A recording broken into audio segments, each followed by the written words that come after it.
Wuthering Waves is growing. Now, I know that sounds like a very obvious statement, but I don't think we're really grasping just how well the game is doing. Even though we had a lot of negative discourse surrounding 2.3, the game is still on the uptrend, and 2.4 will probably make it reach even higher levels. In this video, I want to talk about how this has happened, because from what I remember, this was just a nice little niche Genshin killer, but now it will be one of the few gacha games featured in the Summer Game Fest panel this Friday. So the first big thing I actually want to talk about is the Jeff Keighley quote-unquote leak. Now, if you don't know what this is, then you've been living under a rock. Basically, Jeff Keighley, the guy that does the Game Awards and Summer Game Fest, basically posted an exclusive look into Kartathea's kit. Kartathea being the next upcoming unit that has insane animation power creep. I mean, I'm very sorry, Gian, but yeah, you're finished. My blade! Purge all How this probably went down is Wuthering Waves or Kuro Games contacted Jeff Keighley and say, hey, we want you to post this for us because we are tired of leakers doing it. So we want you to say F you to the leakers and do it first. I mean, the dude has 1.5 million followers. That is like guaranteed good publicity. I decided to go further down this rabbit hole and actually look at how their stats are doing on the post. And I must say I'm blown away. Now, the likes, the quotes, and the reposts aren't anything too special. But look at the views. 6.6 million views. People may not interact with it, but that means that 6.6 million people have seen it. That is absolutely crazy. With that number, you are bound to get thousands of people interested in the game.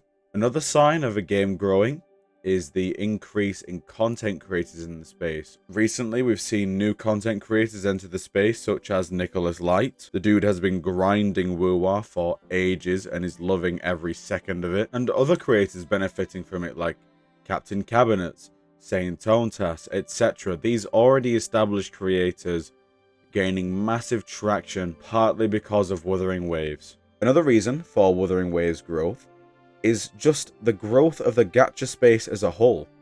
With the likes of Silver Palace, Ananta, Arknights Enfield, NTE, Etheria Restart, all these gacha games coming out, it has got people interested in gacha. And when you are one of the main titles in the space, you are going to get new people interested in the game. It's kind of being successful from its own success. Granted, this is technically true for all of the big gacha games like Genshin, Star Rail, Endless, etc. But it also does apply to Wuthering Waves too, and its own personal growth. Another sign for making it into the big leagues is being featured in Summer Game Fest. And if you guys don't know what Summer Game Fest is, it's basically a summer live stream that shows off up-and-coming games, live service games, big updates, stuff like that. One of the very last game-centric live streams left. No more E3s, none of that. So to see Kuro Games be in such a stacked lineup with the likes of Square Enix, CD Projekt Red, Epic Games, Xbox, PlayStation, Sega, Razer, Nintendo Switch, Bandai Namco, Steam is such a big win for Kuro and Wuthering Waves, because all this leads to publicity. So for context, last year's Summer Game Fest amassed a peak concurrent viewership on all platforms, because it does stream on a lot of platforms, a peak concurrent viewership of 3.5 million viewers. Now, when you are talking about viewers in the millions, the Jeff Keighley post and Summer Game Fest, you are talking about huge exposure. The fact that Wuthering Waves is at this level now just makes me happy, because I've been enjoying this game since day one.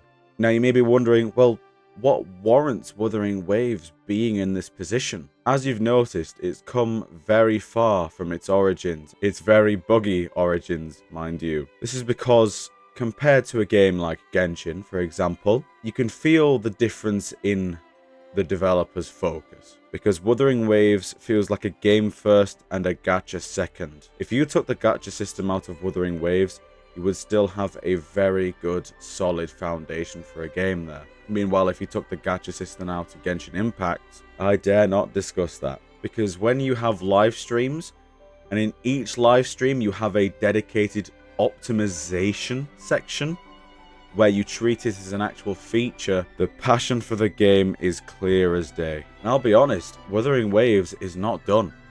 2.4 is probably going to be another huge stepping stone, especially in the gacha space as a whole. Lord knows what those Twitch and YouTube numbers are going to be when 2.4 drops. A big day for the unemployed indeed. Wuthering Waves is no longer just a blip in the gacha universe, the gacha timeline, when the almighty Genshin Impact reigns supreme.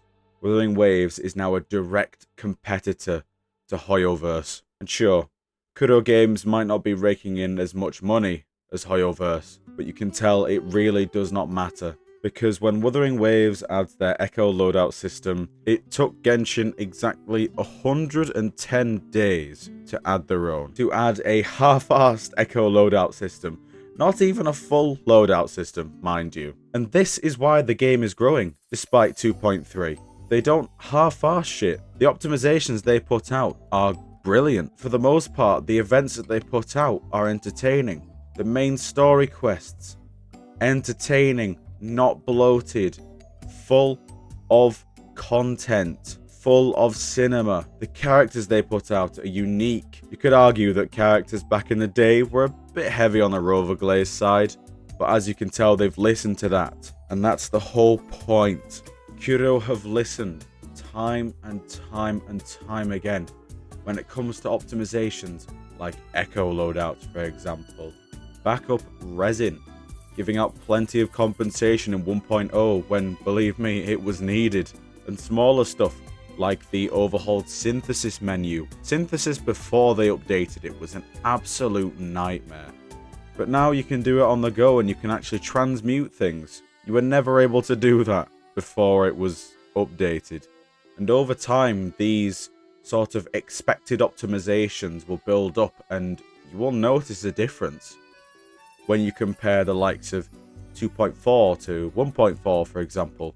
You can smell the optimizations. You can see the difference in the game, in the quality of life of the game. And by doing so, they're making their game grow. They are cultivating the game like a plant.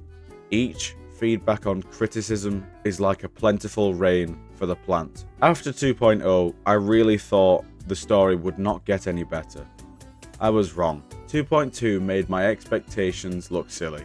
And now once again, how can they top 2.2? Best guess is they'll do it in a few weeks' time with 2.4. And to consistently push the boundaries of a gacha game is another reason as to why the game is constantly growing. Do not be surprised if more content creators at least try Wuthering Waves. Yes, thank you all so much for tuning into this video, and I will see you on the next one. Bye bye for now.